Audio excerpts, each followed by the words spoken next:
할렐루야. 우리 함께 인사합시다. 꿈꾸는 자는 기다립니다. 다시 한번, 꿈꾸는 자는 기다립니다. 예, 꿈꾸는 자는 기다립니다. 여러분, 우리가 인생을 살면서 돌이켜보면은 기다리지 못해서 실패한 경우가 이렇게 종종 이렇게 있습니다. 우리가 가을이 되면은 아주 감나무에 감이 주렁주렁 맺습니다. 감이 이렇게 노랗게 익으면은 참 아주 맛있고 그리고 달콤합니다.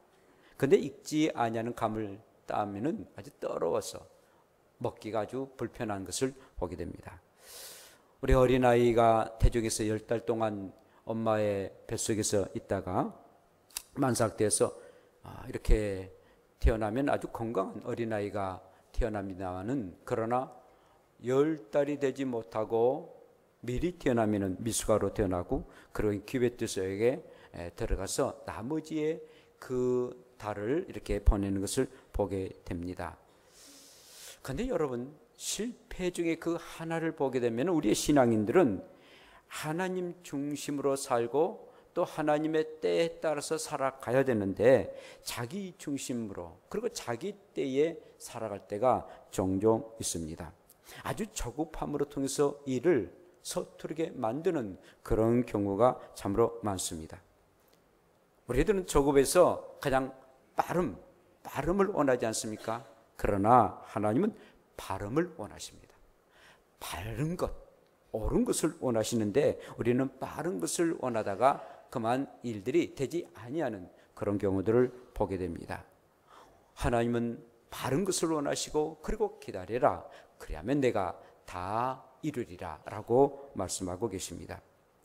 저와 여러분들이 살아가는 동안 빠름보다도 바르게 그리고 하나님의 뜻을 기다리고 또 하나님의 때를 기다려서 하나님이 원하시는 삶을 그리고 하나님께서 원하시는 일들을 이루어나가는 저와 여러분들 되시기를 원합니다.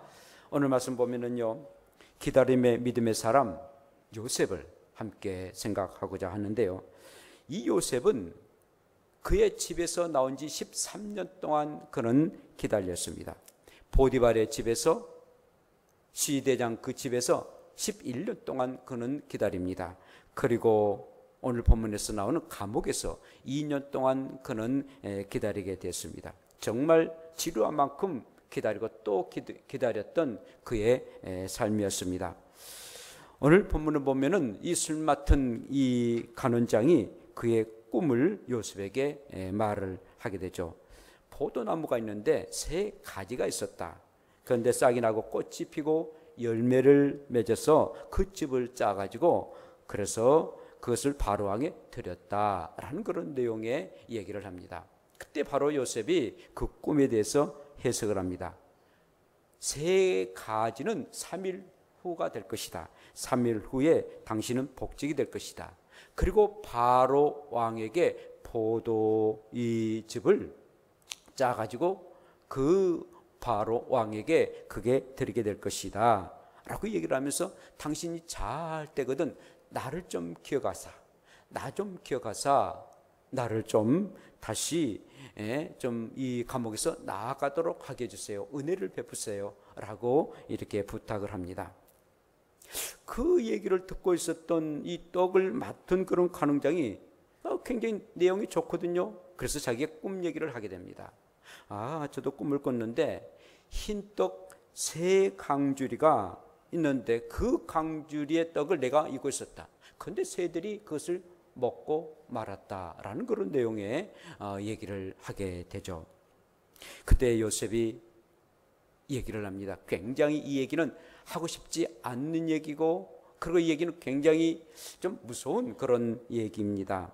당신은 3일 후에 죽임을 당하고 말 것입니다. 그리고 당신의 시체는 새들에게 의해서 먹임을 당하고 말 것입니다. 곧 이 떡 굽는 그런 간원장의 그 몸이 장대에 있어가지고 새들이 쪼아먹고 당신은 그곳에서 죽고 말 것이다 라는 그런 내용의 얘기를 하게 됩니다. 진짜 3일이 지났습니다. 그날은 바로 왕의 생일날이었습니다. 요셉이 꿈을 해석한 대로 바로 왕의 술 맡은 간홍장은 복직이 돼가지고 그 바로 왕에게 술을 대접하는 그런 사람이 됐는데, 떡 맡은 간홍장은 그 바로 왕의 생일날에 죽음을 당하고 말았습니다. 그런데 오늘 말씀 보면은 그렇게 은혜 가운데 그가 이제 복직이 됐던 술 맡은 간홍장이 요셉에게 받았던 그 은혜를 전혀 기억하지 못했더라라고 말씀을 하고 있습니다. 여러분, 이제 요셉은요 참으로 2년 동안 악몽 같은 감옥 생활을 하게 되었습니다. 그러면서도 그 2년 동안 하나님의 때를 기다렸던 그런 요셉이었습니다. 그런데 여러분, 하나님께서는 저와 여러분들이 하나님의 때가 찰 때까지 기다리기를 원하시는 그런 하나님이시다는 겁니다. 하나님의 때가 이룰 때까지 참고 기다리기를 원하시는 그런 하나님이십니다. 그래서 모든 일들이 기다리고 또 기다리라 라는 것은 아니었습니다. 우리 예수님이 사역을 하실 때에 바로 즉시 이루어져야 할 일들은 금방 이루어지십니다. 우리 예수님에게는 많은 그런 환자들이 왔어요. 중풍병자, 나병 환자, 손 마른 환자, 혈루증으로 앓는 그런 환자들, 그리고 많은 귀신 들린 자들이 왔습니다. 그들에게 당장 그 병이 고침 당하지 않으면은, 그리고 귀신이 떠나지 않으면 굉장히 그들은 그것 때문에 괴로움을 당하는 그런 사람이 될 것입니다. 바로 우리 주님은 그런 병든 자를 깨끗게 해주시고 귀신을 내쫓습니다. 당장이 그들이 그 일들이 이루지 아니하면 괴로움을 당하고 어려움을 당한 그들에게는 즉시 응답해 주시는 그런 하나님이셨습니다. 그러나 귀하고 그리고 크고 아름다운 열매를 주시기 위해서는 기다리라, 기다린 만큼 하나님이 우리에게 은혜를 주시겠다라고 말씀하고 계십니다. 사랑하는 성도 여러분, 하나님은 꿈을 가지고 기다리는 자에게 기다린 만큼의 분량의 그런 복을 허락해 주실 줄 믿습니다. 하나님은요, 우리가 얼마만큼 기다리냐에 따라서 기다린 만큼의 은혜를 우리에게 허락해 주시는 것입니다. 농부가 봄에 씨앗을 뿌립니다. 그리고 또한 이제 여름을 맞이하게 됐는데 창렬하는 태양열을 받아야 됩니다. 그리고 비바람 몰아침에 그 비도 맞아야 됩니다. 바람도 맞아야 됩니다. 그러나 그때까지 기다립니다. 가을까지 기다립니다.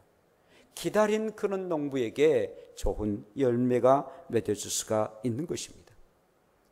하나님은 꿈을 가진 사람들, 하나님의 나라를 위해서 비전을 가진 사람은 기다리고 또 기다리기를 원하시고, 그리고 기다린 만큼 우리 하나님은 우리와 함께 하실 뿐만 아니라 또 기다린 만큼의 은혜를 더하여 주시매, 행위나 초급하게 내 생각과 내 방법으로 행하지 마시고 하나님의 때가 어디겠는지를, 하나님이 어느 때까지 기다리신가를 묻고 또 물어서 기다린 만큼 기다려서 주의 은혜가 풍족하게 임하는 저와 여러분들 되시기를 원합니다.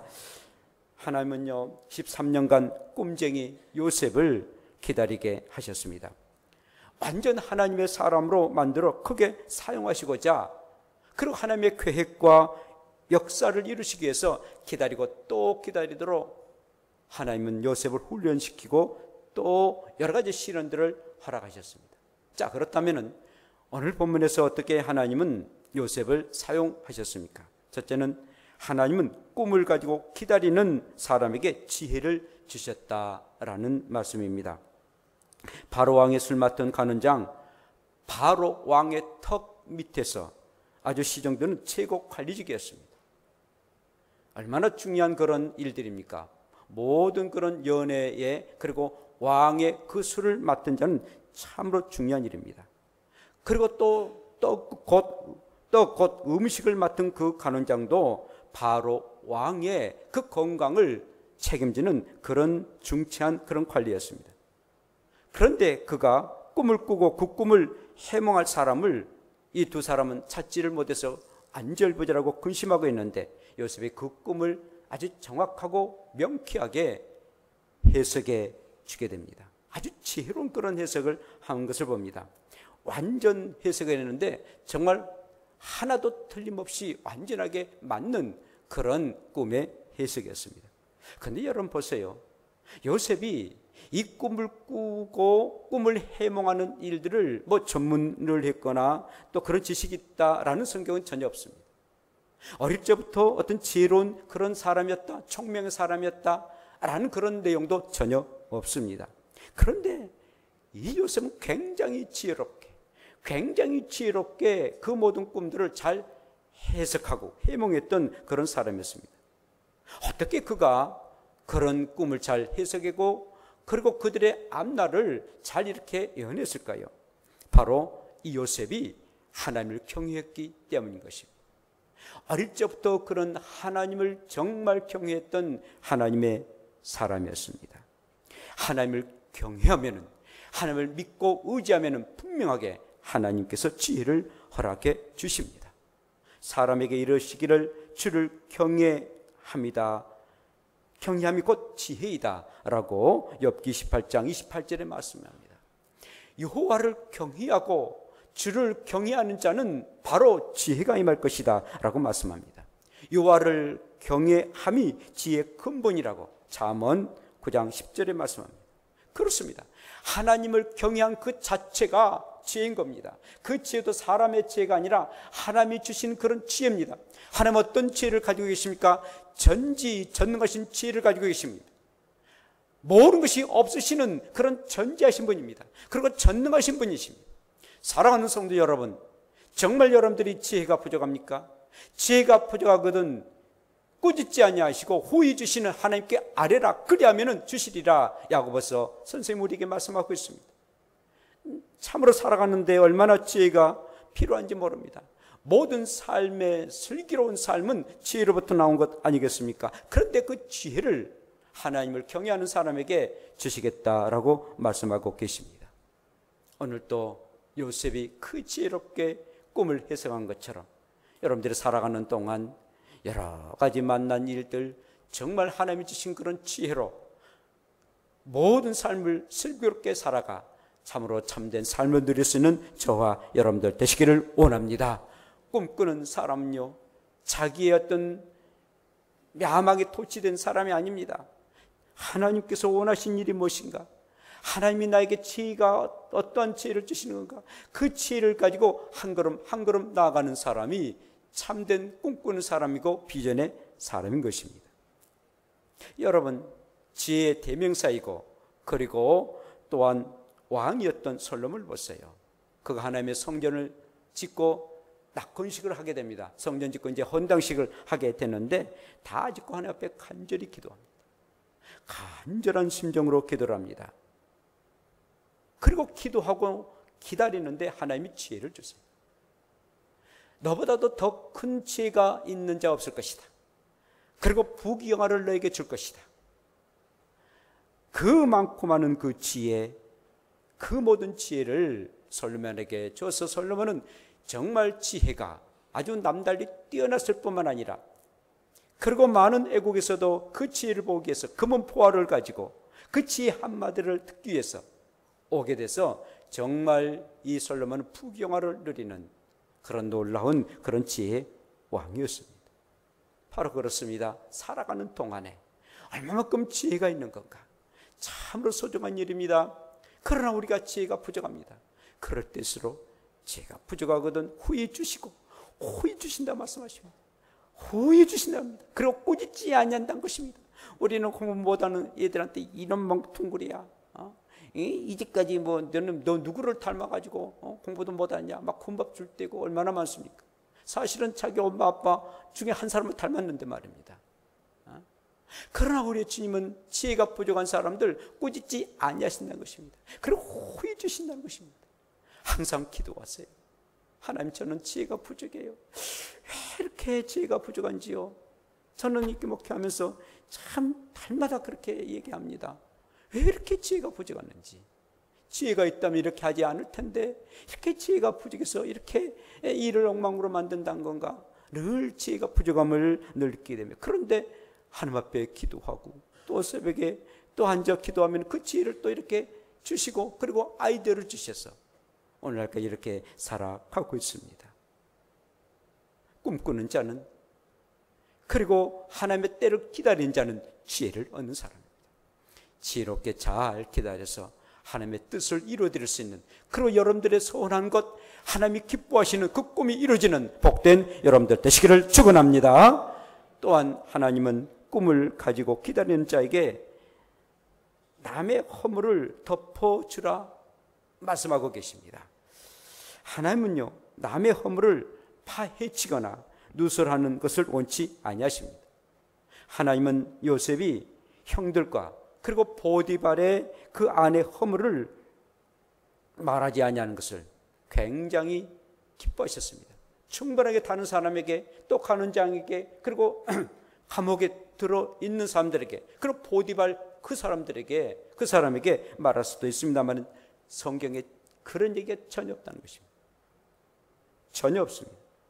성경 어디를 보아도 10명의 형들의 그 통해서 억울한 일들, 그리고 분통한 일을 당했어도 그 허물을 말했다 나는 내용이 없습니다. 포디발의 그 아내의 그 유혹 때문에 누명을 쓰고 감옥에 들어와서 2년 동안 살았는데도 그 내용을 어떤 누구에게 말했다라는 그런 내용을 전혀 발견하지 못합니다. 그 허물들을 덮어줬습니다. 그리고 기다렸습니다. 하나님은 그것을 미쁘시게 보셨어요. 미쁘시게 보셨습니다. 요셉은요, 술 맡은 간원장에게 당신이 추록하면은, 그리고 입궁하게 되면은 나를 좀 기억해 주세요. 나는 히브리 사람입니다. 히브리 땅에서 온 사람인데, 끌려온 사람인데 옥에 갇힐 만한 그런 일을 전혀 하지 안 했습니다. 결백만 주장할 뿐이지 형들에 대한 얘기, 그리고 억울한 얘기들, 또한 저 보디발 시대장에 대한 얘기 전혀 하지를 않았습니다. 그냥 참고 하나님은 아시겠지, 하나님은 아실 거야, 하나님은 아실 거야. 그리고는 자기는 정말 이곳 감옥에 들어올 만한 그런 죄를 범하지 아니했다, 결백만 말했을 뿐이지 낱낱이 억울함을 말하지 아니했다는 것입니다. 남의 허물을 덮어줬던 그런 요셉이었습니다. 아무에게도 악으로 악을 갚지 말고 모든 사람 앞에서 선한 일을 도모하라, 로마서 12장 17절에 말씀하고 계십니다. 여러분, 세상에서 가장 억울하고 가장 참으로 누명을 쓰고 그리고 가장 비참하게 죽으셨던 분이 누구겠습니까? 바로 예수 그리스도십니다. 우리 주님이 이 땅에 살아가는 동안 한 번도 죄를 범한 적이 없으셨습니다. 그런데 얼마나 누명 썼습니까? 얼마나 질투당하셨고 억울한 일을 당했습니까? 멸시와 천대를 너무너무 받으셨습니다. 그것도 같은 고향의 사람들에게 더 핍박을 당했습니다. 그렇게 해서 우리의 주님이 그들의 허물들을 다 낱낱이 말하지 않으셨습니다. 그리고는 마지막에는 전혀 죄가 없는 분이 십자가에 못 박혀 죽임을 당했습니다. 우리 주님처럼 가장 억울하고 누명을 쓰고 가장 비참하게 죽은 분이 누구겠습니까? 그럼에도 불구하고 우리의 주님은 어떠한 허물도 드러내지 아니었습니다. 사랑은 허다한 허물을 덮기 때문인 것입니다. 정말 사랑하기 때문에 모든 허물을 덮었습니다. 요셉이 그랬습니다. 모든 허물을 덮고 또 덮었습니다. 어떤 누구도 덮고 싶은 사람이 어디가 있겠습니까? 그를 납작하게 만들 수 있는 그런 환경에도 불구하고 요셉은 변명하고도 충분할 것에도 불구하고 그렇지 아니었습니다. 여러분, 겨울에요, 하얀 눈이 내립니다. 그럼 이 세상이 이 더러운 것을 다 덮게 되는 것입니다. 사랑은 허다한 허물을 덮습니다. 그렇다고 해서 죄를 덮으란 말은 전혀 아닙니다. 죄는 분명하게 이건 죄라고 말해야 됩니다. 그래야만이 그 죄를 회개하죠. 다른 사람의 그 죄를 이것은 죄다라고 말해야 됩니다. 그러나 허물은 덮어주는 겁니다. 이것이 바로 요셉이 했던 그런 일들인 것입니다. 꿈을 가진 자는요, 그 꿈을 이루도록 하게 하신 이는 하나님이시기 때문에 하나님은 아실 것이야. 이 억울하고 이 고통스러운 이 마음을 하나님은 아실 것이야. 그리고 상대에 대한 허물을 덮어주는 거예요. 그게 믿음의 성숙함입니다. 분통이 터집니다. 그러나 덮어주거든요. 요셉이 왜 그렇습니까? 덮을 수밖에 없었던 것은 그가 꿈이 있었거든요. 하나님 나라에 대한 꿈이 있었거든요. 하나님이 또 그것을 보고 계셨던 것입니다. 바로 그래요. 덮은 만큼, 허물을 덮은 만큼 하나님은 그를 사용해 주십니다.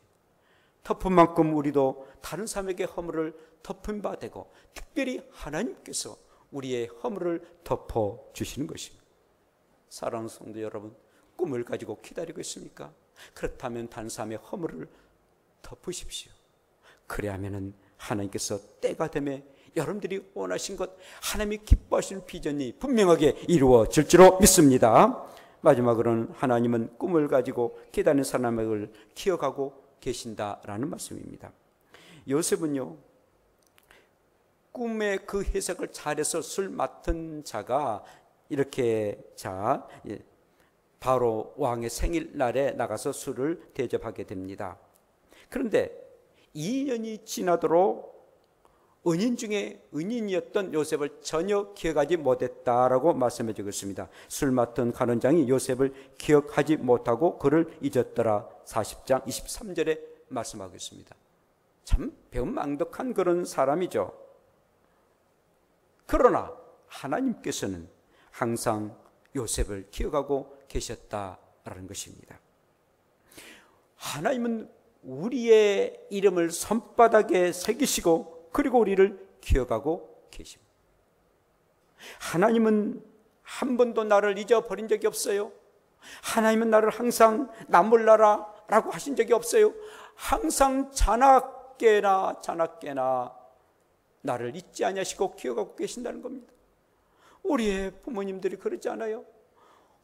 어린아이대로, 또 자라면 자란 대로, 어른이 되어서 장가가고 시집가도 항상 자나깨나 사랑하는 자녀들에 대한 염려, 기억을 항상 하고 있지 않습니까?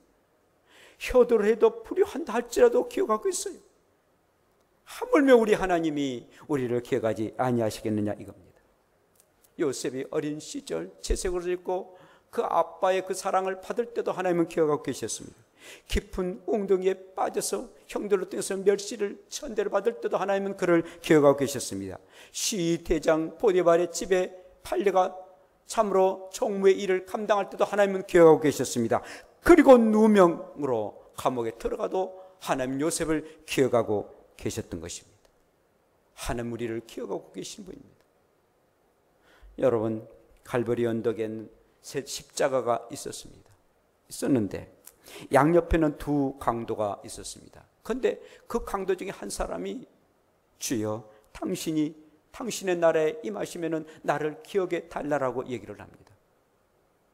우리의 예수님은 정말 낙원에 들어가십니다. 낙원에 들어가시면서 그리고 그렇게 부탁했던 그 강도 중에 한 사람을 기억하시사 그도 낙원에 들어가도록 하게 하셨습니다. 술 맡은 간원장은 기억하지 못했지만 우리의 주님은 항상 우리를 기억하고 계신다라는 것입니다. 강도를 한다 할지라도, 십자가에 못 박혀 죽임을 당할 수밖에 없는 강도를 한다 할지라도 우리 주님은 기억하고 계십니다. 오늘 또 저와 여러분들을 기억 속에 늘 하나님은 두신 것입니다.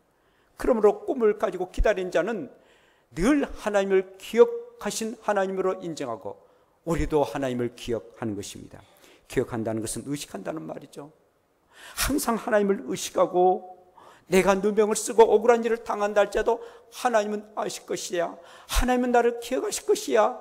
이 마음을 하나님은 아시고 나를 기억하고 계실 것이다 라고 나도 하나님을 기억하고 그리고 의식하고 하나님 앞에 나가는 사람입니다. A.B. 심슨이라는 사람은요, 하나님의 보석은 거칠은 짐 속에 넣어 검은 옷을 입은 하인을 시켜 우리에게 보내신다라고 말해주고 있습니다.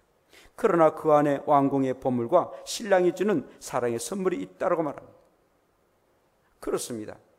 하나님은 검정 수레를 태우고 하나님이 예비하신 높은 자리로 인도하시고 가장 귀한 축복을 우리에게 주신다라는 말씀입니다.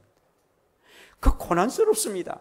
검정 옷을 뱉던 게 얼마나 고난스러운 일이겠습니까? 허술한 곳에서. 그러나 그 수레 안에는 엄청난 보물이 있다는 것입니다. 우리가 모욕당하고 누명을 당한다 할지라도 그 안에는 엄청난 보물이 우리 가운데 있다는 겁니다. 그렇습니다. 알렉산더 무비는요, 지혜로운 사람은 기다림과 희망을 갖는 사람이다. 기다리는 사람이 희망이 있는 사람입니다. 희망이 있어요. 희망이 있기 때문에 기다린 거예요. 꿈꾸는 자는 기다리는데 그 꿈이 있다는 겁니다. 하나님의 비전이 있다는 겁니다. 그래서 기다린 것입니다. 봄은요, 혹독한 겨울로부터 시작하는 거예요. 하나님께서 우리에게 지혜를 얻고 남의 허물을 덮어주고 그리고 하나님만 기억하면서 봄을 기다린 것. 그 봄이라는 그 비전과 꿈을 기다리는 것. 꾸미는 자만이 이렇게 기다리게 되는 것입니다. 이제 말씀을 마칩니다. 아동문학가 그 유경환 시인이란 분이 있는데 그 시인이 이렇게 시를 썼대요. 꽃이 아니 궁금해 쪼개 보기엔 너무 작고 딱딱해. 꽃이 아니 궁금해 귀에 대고 들어보지만 숨소리도 없어. 꽃이 아니 궁금해 코에 대고 맡아보지만 냄새도 없어. 궁금해도 기다려야지. 꽃이만 아니야. 기다려야 할 것 참고 기다려야지. 기도합시다.